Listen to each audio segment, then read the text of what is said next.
Јогата е традиционален, духовен и практичен систем кој се смета дека настанал во Индија 3000 година пред новата ера.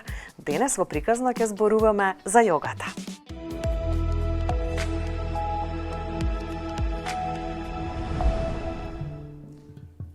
Ирена е мајка на 3 деца, но и жилов борец за правата на лицата со попреченост. Животните искушенија, желбата да се справи со анксиозноста и паничните напади ја поттикнуваат да направи нешто за себе, сметајќи дека на тој начин ќе може да ги инспирира и своите најблиски. Влегува во светот на јогата и денес е јога инструктор за деца со аутистичен спектар.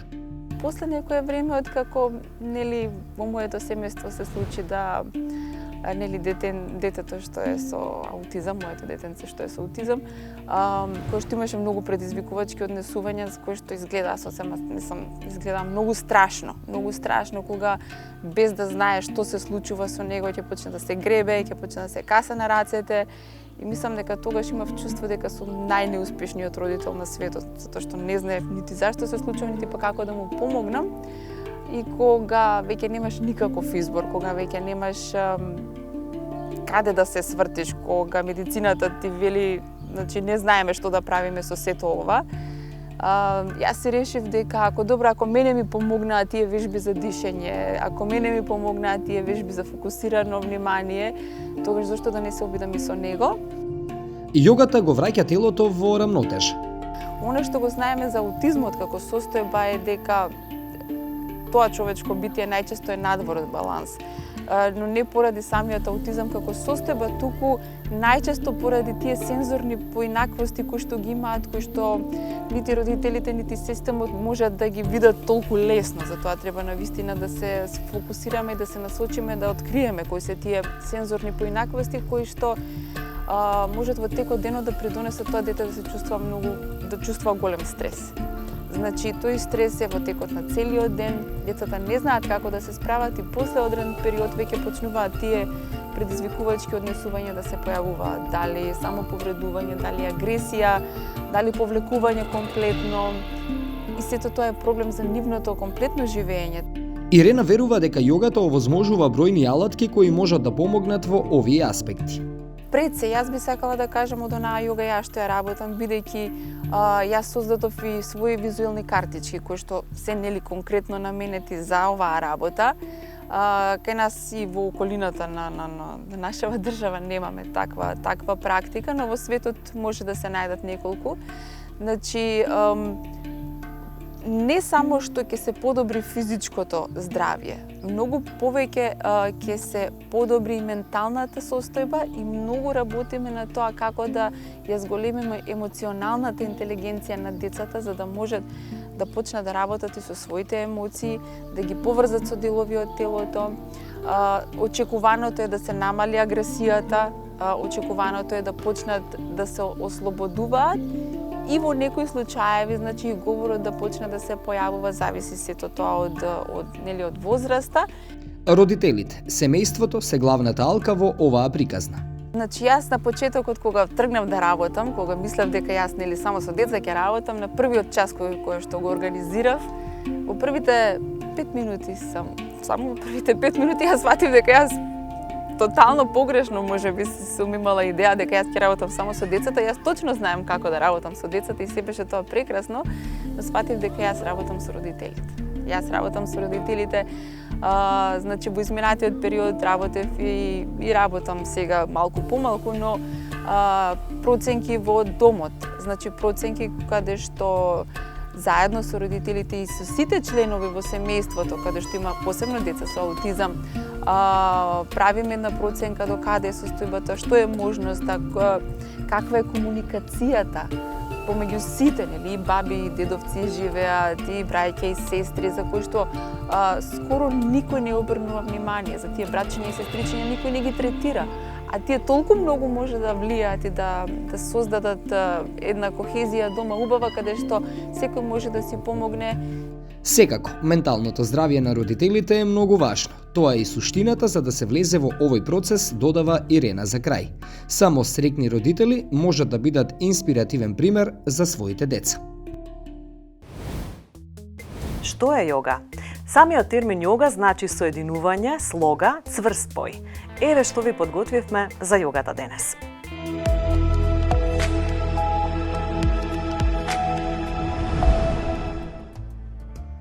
За прв пат јавно споделувам дел од тоа како започнав да се интересирам за духовноста, вклучувајќи јогата и останати други техники и знаења. Така се навраќаме назад во периодот кога се случував со длабока депресија. Единствениот начин да се справам со таа депресија беше да го преспивам моето слободно време. Па така одев на работа, доаѓав дома, јадев и веднаш се легнав да спијам. И тоа го правев секој ден до следното утро и така тоа траеше скоро цела година. Најверојатно не знаев како другачие да си помогнам. И тоа беше еден период кога претходната година, 2012, завршив 4 дена во болница од хиперстресен нервен систем, нервозни црева. Во 2013 година, така седејќи на моето тогашно работно место на пауза, пред компјутер во канцеларија, скролајки апсолутно незаинтересирано на тогашните забавни портали кои немаа ништо интересно да понудат, бидејќи тоа се едни од симптомите на депресијата, освен континуирано спиење, тука имаме и незаинтересираност општо за животот. Се случи да го пронајдам оно што го барав, а тоа е неслучајно да налетам на еден текст извадок од книгата Уметноста на љубовта на Ерих Фром, која нема апсолутно никаква врска со романтичната љубов и оние страсти за кои сите знаеме. И така, додека го читав тој текст, буквално со подотворена уста ми навираа солзи од очите, затоа што за прв пат почувствував толку длабока резонанца со прочитаното. И некое внатрешно чувство дека ќе го доживеам прочитаното, интуитивно водство да го доживеам прочитаното. Потоа во исто време се запишав на јога часови да ми помогна да го ослободам стресот, да го смирам нервниот систем, да го умекнам телото, бидејќи до ден денес мислам дека луѓето многу малку знаат за значењето, за магнитудата на смирениот нервен систем. Зошто? Бидејќи модерниот, стресен нервен човек нема никакви шанси или многу мали шанси да доживее нешто различно од она што веќе му е познато. Буквалниот превод на зборот јога е унија и тој во себе ја содржи самата суштина или крајната цел на јогата. Значењето на зборот јога главно се толкува од 3 гледни точки. Од филозофски аспект таа представува унија на релативното и апсолутното. Од религиозен аспект е унија на индивидуалниот дух, атман, и божествениот, брахман. Додека од психолошки аспект станува збор за интеграција на личноста, унија со повисоко ниво на свест, самореализација. Јогата е традиционален духовен и практичен систем кој се смета дека настанал во Индија во 3000 година пред нашата ера. Индија е земјата од каде што доаѓа јогата. Повеќе од 5000 години, тоа е некоја терминологија која што ја користиме долго време, меѓутоа не се знае колку долго постои. На почетокот била пренесувана само од учител на ученик како едно тајно учење, односно на оној ученик кој се смета за кадарен дека може да го прими тоа знаење и да го пренесува понатаму. За среќа денес ние од Индија јогата ја имаме и тука на запад и можеме да ја практикуваме, да и ни е многу лесно достапна. Јогата не е филозофија, не е идеологија, а не е религија. Јогата е постапна научна методологија за постигнување на внатрешно единство и мир. Обратно од мир е немир. Обратно од единство е внатрешен раздор, конфликт, внатрешна војна. Кога два или повеќе психолошки аспекти се во судир. И секој си ја брани својата вистина, секој си го брани својот интерес, мислејќи дека на тој начин ќе придонесе за колективниот добробит. На едно микрониво во нас се случува внатрешна војна, па така се рефлектира надвор. Имаме надворешна војна, кога секој човек, како одделен аспект, води војна со другиот, е во опозиција со другиот. Исто како во нас, што има конфликт, така и надвор има конфликт. Па секој човек мисли дека го прави најдоброто за колективниот добробит, иако тие активности, тие акции, мисли произлегуваат од несвесност, а несвесноста извира од страв, сепарација, конкуренција. Што значи дека тоа не е баш најдобро за колективниот добробит. Па така велиме, срцето сака, умот не сака. Се чувствувам како во мене да има тројца. Се чувствувам како еден аспект во мене да суди, да критикува, тоа е вечниот судија, вечниот критичар. Другиот аспект во мене да прифаќа, да одобрува. Третиот аспект да пронаоѓа изговори. Четвртиот прави нешто сосема различно. Петиот аспект фаќа сеир и гризка пуканки. Јогата, како една од многуте духовни патишта, ни овозможува, ни помага да направиме една усогласеност на сите тие одделни психолошки аспекти во една единствена целина. Самиот термин јога значи соединување, слога, цврст спој. Јогата е древна наука за човекот која придонесува за одржување и унапредување на здравието на поединецот. Се состои од група на техники кои овозможуваат позитивни ефекти кај оние кои ја практикуваат.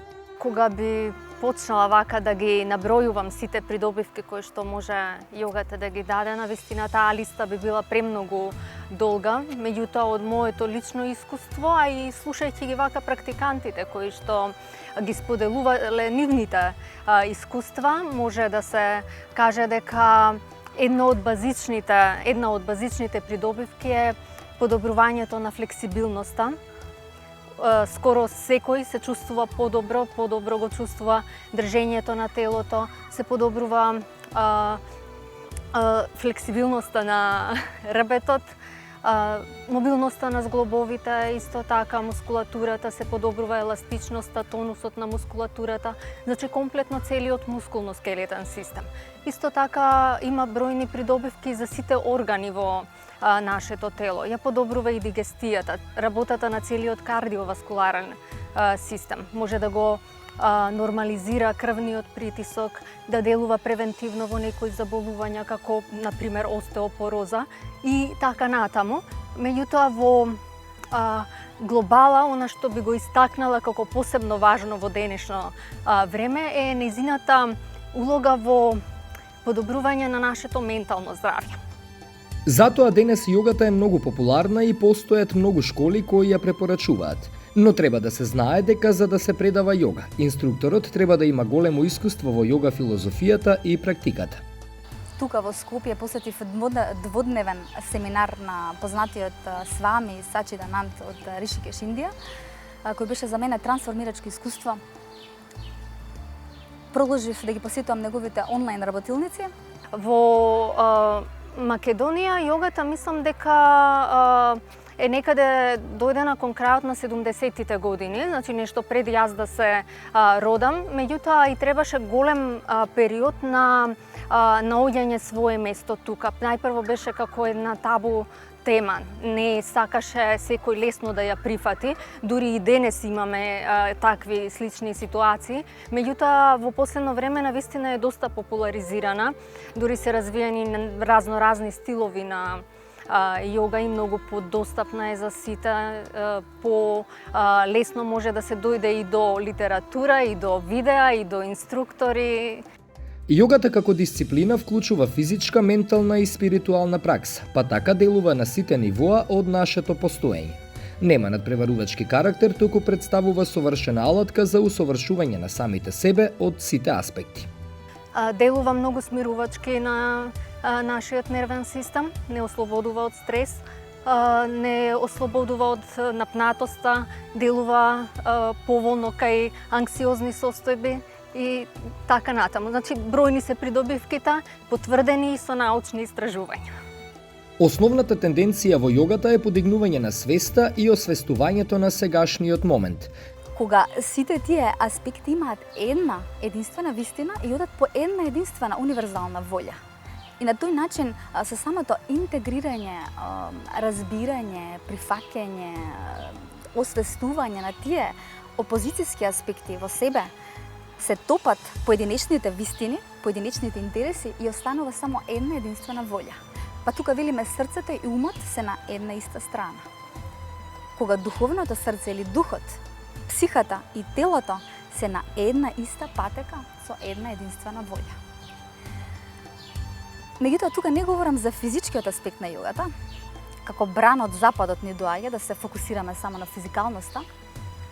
Говорам за целосниот, комплетниот израз на јогата, кој вклучува и флексибилност, и флуидност, а не ригидна дисциплинираност по секоја цена да практикуваме. Вклучува дишење за исцелување, медитација за освестување, за прогледување, контемплација за подлабоко разбирање. А ова последно е толку многу важно за човекот во целина, општо, особено на ова подрачје. Зошто? Бидејќи јас, ако критикувам, судам, константно, негирам, тогаш јас не разбирам. Бидејќи јас, ако се разбирам себе си подлабоко, го разбирам другиот, го разбирам ближниот кој најчесто иритира, ја разбирам природата како функционира, што ја уништуваме, го разбирам постоењето, животот, тогаш јас нема да критикувам, нема да судам и нема да ги хранам оние негативни емоции кои што ме разболуваат. Или разбираме, или судиме. Двете во исто време не можат да обстојат. Тие се поништуваат едно со друго. Колку е повисоко нивото на свест, толку полесно се ослободуваме од потиснатите деструктивни мисли и емоции кои негативно влијаат на квалитетот на целокупното наше постоење. Животот е полн со препреки, разочарувања и фрустрации, но да научите да се справувате со нив и да не дозволувате да ви го уништат денот или неделата е од суштинско значење за вашата благосостојба. Почнав да ја практикувам јога од 2004 година. Тогаш беше мојот прв контакт со оваа дисциплина. Во периодот на моето студирање, кога се чувствував дека сум под голем притисок, тогаш за мене многу сериозно изгледаше тоа положување на испити, бркање на просек, дали понатаму ќе најдам соодветна работа. И некако почна да ми се појавува некоја анксиозност, вознемиреност, првите панични напади кои што тогаш изгледаа навистина многу страшно. И контактот со јогата буквално ми го смени целиот концепт, целото гледање на работите. Некако ме задржа да застанам на здрави ноза и од тука почна мојот пат на трансформација кој се уште трае веќе 20 години, следната година е јубилеот. Кога сме под стрес, тоа сме агресивни, се повредуваме себе си и ги повредуваме и другите околу нас. Тоа не значи дека не треба да ги искажеме своите чувства, меѓутоа треба да не се однесуваме така. Инаку во денешно време сите сме во брзање и работиме под притисок на време. Тоа е одлично, бидејќи тогаш сме поефективни. Меѓутоа, еден пример, ќе јадам 10 минути, ќе се бањам 15 минути и тоа ни создава притисок. Проблемот се е само кога ќе се појават емоциите, кога ќе помислиме дека не сме доволно добри за тоа или не можеме да завршиме таа одредена работа. Јогата го подобрува нашето ментално здравје со тоа што бавно, но сигурно се отпуштаме, ги согледуваме сите оние ментални концепти, секојдневни мисли, негативни, кои што најверојатно и не се вистините, но сепак не разболуваат. Па така, ова е тоа психолошко страдање со кое се соочува денешниот човек. Јогата ни дава една јаснотија во секојдневието, со тоа што ни ги прочистува леките низ кои перцепираме реалноста. Ја облажува депресијата, анксиозноста и стравот, па така на едно духовно ниво, јогата ни помага да ја прошириме нашата свесност за тоа што навистина сме и кои сме во нашата есенција. Постојат многу видови на јога. Сите јога стилови можат да помогнат во рамнотежата на твоето тело, ум и дух, но тие го постигнуваат тоа на различни начини. Медитацијата е една од главните аспекти на јогата. Од суштинско значење е да се медитира по практикување на јога. Медитацијата прави чуда, го релаксира телото и знаеме дека тензијата и стресот создаваат болести. Релаксацијата носи го лекува телото. Едноставна медитација, седнете во било која позиција медитативна или седечка и само затворете ги очите и слушајте ги надворешните звуци околу вас. Или пуштате музика и слушајте музиката. Ова носи релаксација и прави чуда. Последното се физичките вежби или асаните. Тие се знае дека стресот се таложи во одредени делови од телото, дали вратот, колковите, грбот, бидејќи е во тензија. Со асаните се истегнува фацијата, длабокото ткиво на телото, каде што се наталожени спазмите и грчевите од телото и го ослободува телото од стрес и прави да се чувствуваме многу подобро. Според индискиот гуру Сатва Саи Баба, медитацијата е метод преку кој умот се учи да се концентрира.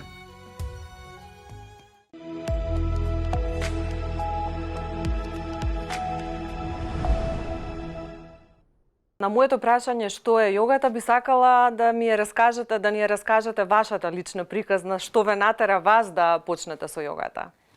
Па, јога почнав да вежбам кога имав 19-20 години, кога се запишав на факултет. Бев во период кога сакав да се пронајдам себе си, да си го најдам својот мир, да видам што е тоа што грешам, што се чувствувам неубаво и не окей во ситуациите што ми се случуваат тој период и секогаш тоа е некоја љубовна приказна, каде што нели паѓаме доле.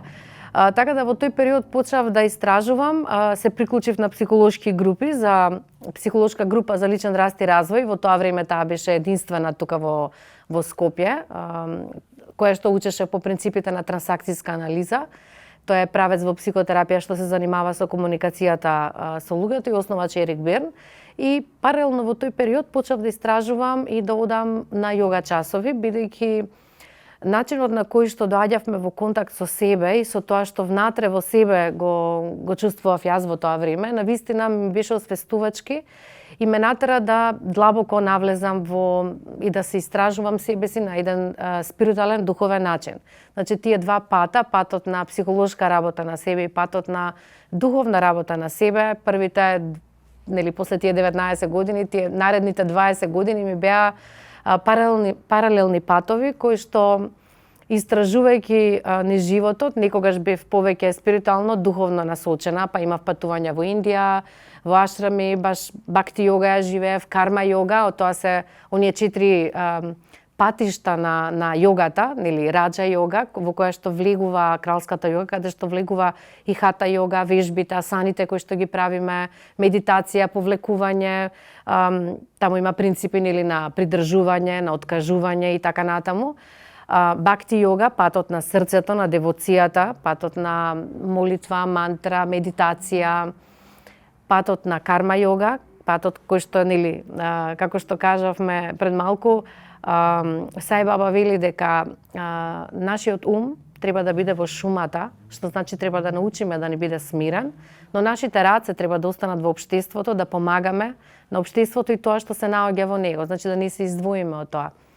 И патот, четвртиот пат на јогата, тоа е дженана јога или јогата на знаење, кој што секој еден кој што има потреба да истражува на филозофски пристап, да истражи, да види каде е он во однос на општеството и да не се врзе, значи да умее да разлучува што е правилно, што не, почнува и го следи, да кажеме, тој пат.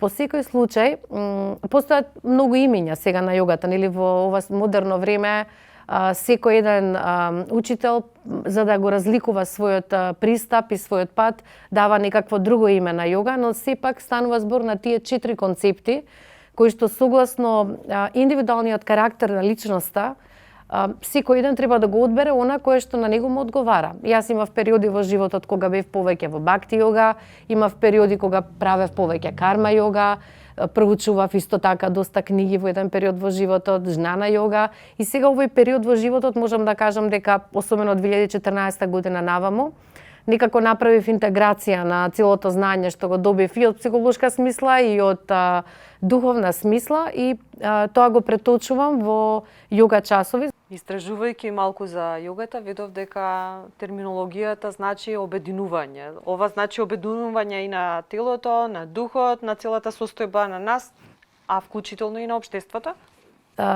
Така, значи, самиот термин јога значи нели, да се биде во едно, во унија со едно. И сега, ако гледаме од филозофски аспект, станува збор за унија помеѓу апсолутното и релативното. Ако гледаме од спиритуален аспект, бидејќи крајната цел на традиционалната јога е духовен, на духовен начин, на спиритуален начин се гледа, кога нашата душа, нашиот атман се соединува со брахман, со божественото, како едно, а во психолошка гледана точка, нели, унија, интеграција, нели, унија сам со себе, да се пронајдеме себе си, да се трансформираме, да се себе подобриме, да станеме едно, нашите мисли, зборови и дела да станат едно, кое што е суштина на еден автономен, реализиран човек. Јога може да вежба било кој. За помлади луѓе секој пат е подобра, динамична, многу динамична јога, или јас најчесто велам дека младите луѓе треба да одат на спортски активности, да учат тимска работа, или она се што не достига на младите луѓе сега, тимска работа, да учат да слушаат авторитет и да се трошат. И заради тоа можеби е подобро помлади, зборам тинеџери, да се вклучат баш во спортски активности и има програми за јога за млади луѓе кои што се баш и така насочени. Додека постарите, позрелите луѓе се разбира, зависи од индивидуалниот карактер на човекот. Најчесто интровертните луѓе, оние кои што се во контакт со себе, се смирени, ги прекритуваат работите, нели не им се потребни стимули од страната, тие доаѓаат на јога и се создава една погрешна слика дека тој што вежба јога треба да биде цело време смирен, скрушен или да биде интровертен. Но напротив, јогата на оние кои што се екстровертни луѓе, кои што се динамични, амбициозни, особено сега општеството нели бара од нас да бидеме цело време проактивни, на нив многу повеќе може да им помогне јогата, бидејќи ни прави едно пововлекување назад, вовлекување во себе, нели? Да го почувствуваме телото, да почувствуваме каде имаме грч или притисок, некогаш нешто ни се случило надвор или грудката ни седи тука, не сме ја извадиле од себе и на тој начин се канализираме. Преку техниките на дишење исто така може да си помогнеме многу за да се избалансираме. Всушност, сега ние сите живееме во ова модерно општество.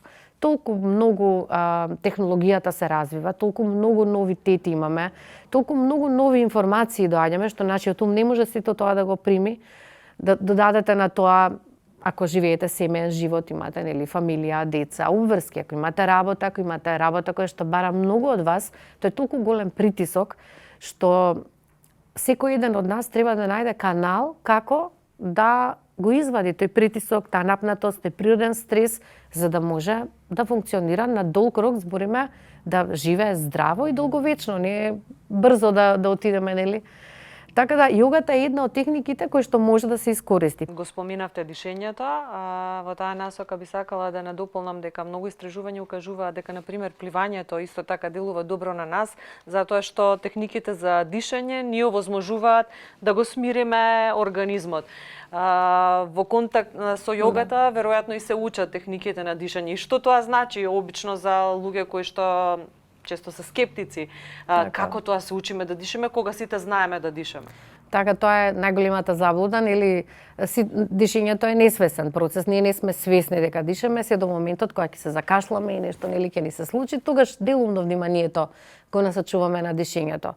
Но насочувајќи се на, значи ако станеме свесни како дишеме, може да видиме дека целокупниот наш нервен систем, целокупниот наш емотивен живот е поврзан со дишењето. Нашите мисли, нашите емоции се поврзани со дишењето. Па така кога ќе се исплашиме, нели, го задржуваме здивот и остануваме како вкочанети. Кога ни е убаво, смирени сме, па така нели се ни е лесно, едноставно и дишеме тогаш рамномерно и мирно. Најголемиот проблем на ова општество, нели, бидејќи живееме, ќе кажам, ние мора да научиме како во ово, живеејќи тука, сега и овде, да ни биде подобро. 90% од денот седиме, еве вака, нели, на столче, во канцеларија, дома пред телевизор, на мобилен телефон или скифлени и правиме притисок доле на стомакот. Значи диафрагмата не може да се изврши својата природна функција. Кога не ни е диафрагмата во убава позиција да може да дишеме, ние ги активираме само горните градниот кош, значи дишеме плитко. Уште ако на тоа имаме некоја емоционална криза, ако имаме некоја загуба, нешто ни се случило, ако сме преоптоварени на работа со некој проблем, ние несвесно, значи го задржуваме тоа плитко дишење кое што не носи кислород, нели почнуваат главоболки, почнува нели оној грч, болки во рамените, се што се случува. Па така она што препорачуваме да научат, секој еден да научи, да види како може да диша длабоко, значи може да си прави едноставно експеримент. Еве и вашите гледачи можат на пример да легнат на земја, да ги постават своите две дланки на својот стомак под ребрата и со средните прсти да се допрат во и да видат како ќе дишат. Тоа е првата вежба што може да ја направи секој еден од нас, за да види дали вистински го активира стомакот. Бидејќи ако вдишуваме преку стомак длабоко и продолжено, тогаш ќе ни се оделат средните прсти. И како што ќе издишуваме, тие ќе се спојат. Но ние ќе забележиме дека ние толку многу често дишеме со горниот дел на телото, што стомачното дишење е надвор од нашата свест. И сега она што е многу важно да знаеме, и сите треба да знаеме, дека уствари дишењето е двонасочна и емоциите се во двонасочна улица. Ако влијае врз мене тоа што кога ќе се исплашам и не дишам убаво, тогаш свесно, ако ја зголемам свесноста и кажам чекај сега, јас сега ќе го насочам свесноста на стомакот и ќе почнам да вдишувам и издишувам низ стомакот, како да пумпам една топка и спуштам една топка, еве едноставно кажано. Со самото пренасочување на вниманието на стомакот веќе ја менуваме нашата свест, ја менуваме напнатоста, го менуваме тоа што ни прави проблем. Ме разбирате, тоа е двонасочно. Доколку само го насочиме своето внимание, секој еден од нас, дури да не вежба редовно јога, може да му помогне да надмине анксиозност, паничен напад, нели се препорачуваат техники на дишење, особено стомачното дишење во услови на анксиозност и панични напади. Би сакала да ја споменеме и медитацијата, која што заедно со асаните и техниките за дишење на некој начин клучна за јогата. Па, тие се вака сите се испреплетени работи. Всушност, крајната цел на јогата и на асаните, нели, самиот збор асана значи удобна и стабилна позиција. Крајната цел, кога ќе влеземе во една позиција, во една асана, треба да останеме 3 до 4 сати во неса. Нели? Традиционално, хата јога е тоа, 3 до 4 сати. А всушност, што значи тоа? Нашето тело и нашиот ум целосно да бидат смирени, да не ни викаат, леле, не може, ме боли ова, ме чеша тука и така натаму. Кога ќе го смириме целосно умот, тоа веќе сме влизени во состојба на медитација. Всушност, кога ќе го смириме умот, ние сме во длабока состојба на медитација. Но бидејќи нашиот ум, нели, метафората за умот е мајмунот кој што рипа од место на место и не можеш да го фатиш. Нашиот ум постојано е немирен, милиони мисли поминуваат, постојано се вели како ни трепкаат очите, така поминуваат мисли. И замислите, ние сме 10% од тие мисли свесни што поминуваат, сите другите се несвесни. Целта е да го смириме преку медитација умот. За крај, често пати луѓето кои што практикувале јога кажуваат дека им го подобрила животот, им се подобрило здравјето, нашле начин како да се справуваат со стресни ситуации. Кои се придобивките на јогата? Иако веќе спомнавме дел од нив, кои се во суштина најголемите придобивки на јогата? Па, би можеле да ги кажеме во 3 големи групи. Првата група е нормално на физички план. Се зголемува еластичност, се зајакнува телото, за сите нас кои што како што доаѓаат годините, влегуваме во зрела возраст, помага кај зглобовите, значи еластичноста на зглобовите особено ни помага при промена на хормоналниот статус кај на жените. Оние луѓе кои што имаат проблеми со ребетниот столб, нели често имаат вкочанување или фаќање или кажете како сакате, помага многу да се зајакнат мускулите на грбот, особено долниот дел на грбот, мускулите на стомакот, а тие се клучни мускули да се држи ребетниот столб исправен. И тие се толку едноставни вежби, а толку истовремено ни даваат внатрешна сила и моќ, што навистина секој ден што јас велам дојди на јога и ќе видиш дали ти се свиѓа. И знам дека секогаш кој ќе дојде секој ќе му се допадне. Тоа е бидејќи човекот природно чувствува дека тоа е правилно. Втората група на корисност од вежбање на јога е што добиваме ментална бистрина, го заекнуваме фокусот, внатрешно се учиме како да се смириме внатрешно многу брзо, преку сите овие техники на дишење, преку медитациите, преку самите вежби, учиме како да го извадиме стресот од нас и умот ни станува побистер и појасен. Значи добиваме ментална селина да може да се соочиме со се што се соочуваме во нашиот живот, нели, со сите предизвици. И третата група да кажам корист е што добиваме, јас тоа би рекла и моето искуство е такво, чувство и поглед на големата слика. Добиваме чувство дека сме во унија не само со себе, туку и со се околу себе.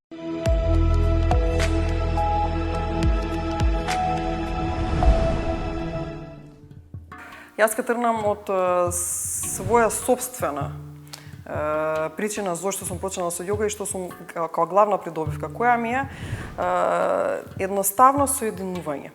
Соединување на системот, на собствениот систем. Многу често знаеме да функционираме како телото не сака едно, умот не сака друго, срцето си кажува трето и имаме некој апсолутен дисбаланс и немаме конекција измеѓу самиот свој систем. Така да првично е тоа, значи добро запознавање на себе си и стварање на координација на целиот свој систем и баланс. Понатака секако кога веќе ќе се постигне тој баланс во самото тело, тоа соединување кај самите себе, се рефлектира и на своите најблиски, па на околината, па понатака со целиот свет и универзум. Онака што може да ги разберат сите стиловите се хата јога, која што е така малку постатична, се преоѓа од позиција во позиција или поза или асана во јогата. Павер јога која што држам ја е инспирирана од традиционална штанга јога, така е малку подинамична, онака баш се рачуна како тренинг и посебно се дава значење на баланси на раце, значи оние инверзии кои што се доста предизвикувачки и е супер стилна јога за оние кои што се или викаат, јас сум многу темпераментна не за мене јога, овој стил е точно за нив. А штангата е баш онака дисциплинирана, точно се знае како почнува, како завршува и е за тип на луѓе кои што се сакаат ред, меѓутоа и така малку подлабоко, поспиритуално се изучува штангата, тој што ќе посетува.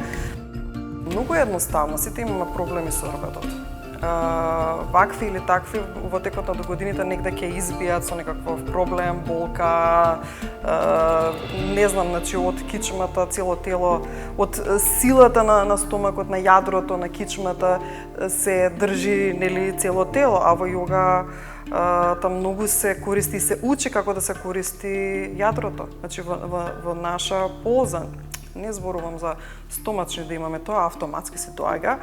Меѓутоа знаеме да го контролираме стомакот и не држи цврсти, стабилни и справени, што е држењето фактички е многу важно во секојдневието, како се движиме, како држиме, тоа го подобрува дефинитивно како прва работа, прв чекор. Ова е во светот докажано со секакви анализи, тестирања, пратење на луѓе, дека јогата првенствено го намалува стресот и го подобрува моментот на препознавање на стресот и како да се смириме преку дишење и така натака. Болките и регенерација исто повторно напротив не се почнува со јога. Со јога може да се почне на 50 на 60 години и тоа е идеална дисциплина која може да ја започне човек. Нема поидеална, поизбалансирана дисциплина од јогата. Јогата се дели на многу сегменти. И нешто од тоа што ќе се придобие, што ти е потребно, ќе си го земеш, ќе си го примениш. Барем денес има безброј видеа на интернет. Јогата нуди голем број придобивки насочени кон иста цел – подобро физичко здравје и благосостојба преку единство на умот и телото. Ајде заедно да погледнеме кои се придобивките од јогата.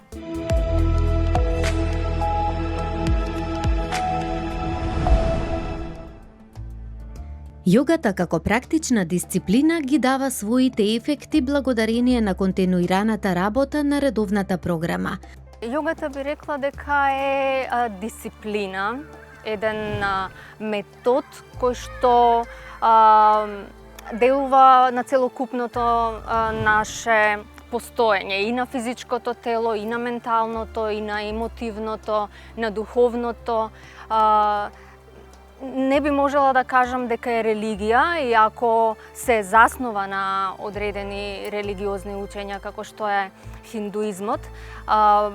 Некои религии ги користат јогиските практики во нивните обреди религиозни, меѓутоа сепак би рекла дека јогата не е религија, дека може да ја практикува секој без оглед на религиозна, етничка, полова припадност, без оглед и на возраст. Придобивките од јогата се бројни. Таа е спиритуална, но истовремено е и холистичка дисциплина. Таа опфаќа повеќе техники како што се асани, телесни позиции, техники за дишење, банди, мудри техники за релаксација, концентрација и медитација. Својствено на сите техники е тоа дека треба да се изведуваат бавно, опуштено, без напрегање и со посветеност. На тој начин лицата кои практикуваат јога се стекнуваат со добра еластичност, ментална смиреност и подобра самоконтрола. Заради едноставност во почетните програми, јога може да практикуваат лица со различна возраст, помлади и постари лица, дури и лица со одредени здравствени тешкотии.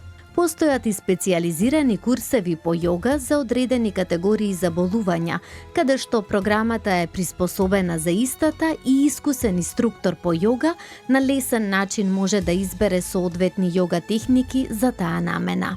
Популарноста на јогата се должи на тоа што оние кои што ја практикуваат за брзо време се стекнуваат со одредени подобрувања на физичко и психоментално ниво. Секако дека може да ја практикува секој, може да помогне доста во поодмината возраст, но доста е значајно ние да се грижиме за нашето тело од најмала возраст, бидејќи треба да не служи подолго време, да му посветиме малку простор и внимание, да не го запоставуваме. Не е моментот само билдање на мускулатура, сето тоа е супер, одењето во теретана на фитнес, меѓутоа јогата како една комплексна дисциплина ни овозможува ние да имаме една повисока свесност за нашето тело, за грижата за него и освен за телото и за нашето ментална и емотивна компонента. Така да за младите добра е јогата за нивниот телесен и духовен развој. Ја подобрува доста нивната концентрација, меморија, самодоверба, исто така енергија, бидејќи на младите им е доста потребна, иако јогата е така една бавна, релаксирачка дисциплина, сепак доведува до една зголемена циркулација во организмот, кој што е еден буст за енергија за младите.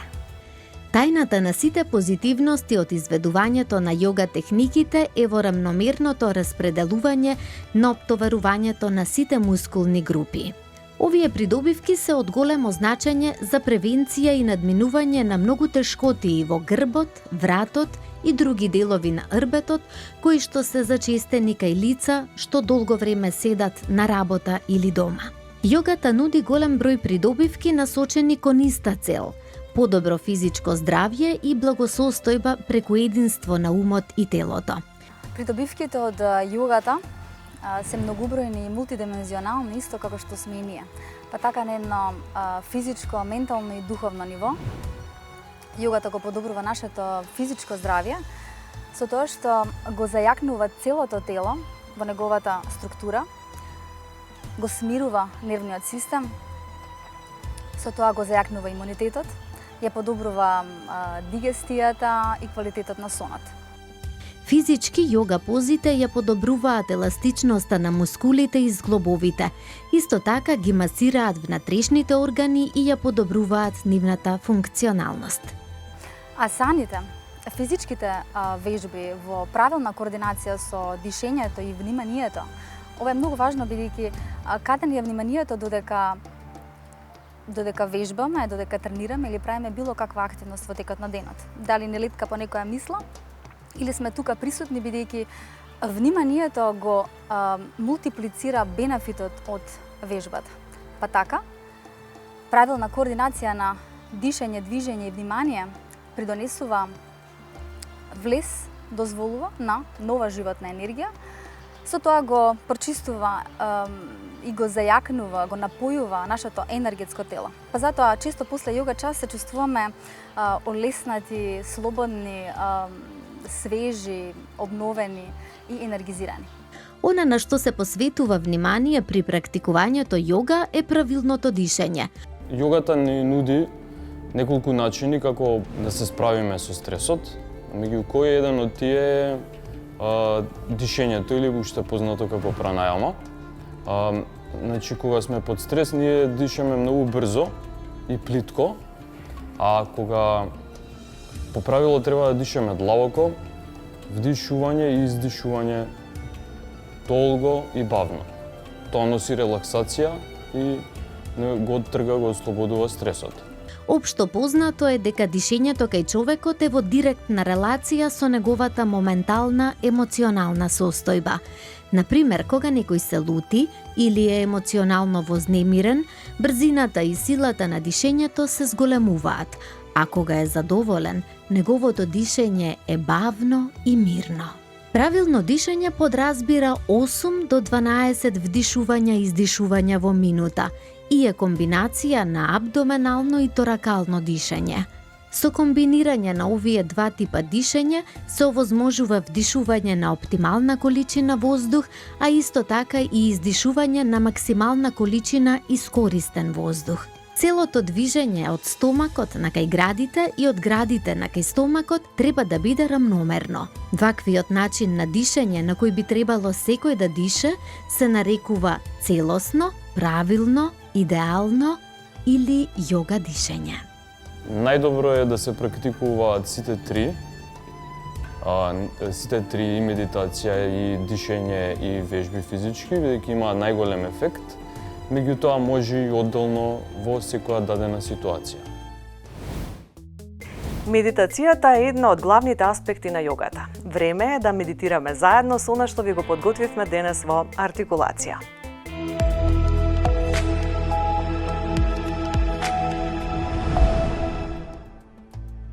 Јогата се состои од асани, вежби. Асана не се гимнастички или акробатски вежби. Асана е состојба на битието во која физички и ментално можеш да останеш долго време, мирно, удобно и стабилно. Асаните се изведуваат за развивање на способноста за седење во иста положба подолг период, како за време на медитација. Многу од асаните ги добиле имињата од животни, како мачка, риба, тигар. Йога нидра е моќна медитацијска техника, потекнува од античката тантра и е развиена од страна на Свами Сатјананда во школата за йога во Бихар. Оваа техника предизвикува длабока релаксација на телото, умот со крајна цел на зголемување на самосвеста. Има премногу заблуди што ја замаглуваат науката за йога. Некои луѓе ја сметаат за некаква црна или бела магија, волшебство, физичко или ментално развратство, преку кое може да се извршат чудесни подвизи. За некој, таа е исклучително опасна практика, која треба да се ограничи само на оние кои се откажале од светот. Некои сметаат дека тоа е еден вид ментална и физичка акробатика, која е компатибилна само со хиндуистички ум. Лицата кои практикувале йога велат дека се задоволни и среќни. Целото тело го чувствувале поздраво и со повеќе енергија. Денес ги слушнавме нивните приказни. Довидување до следната приказна.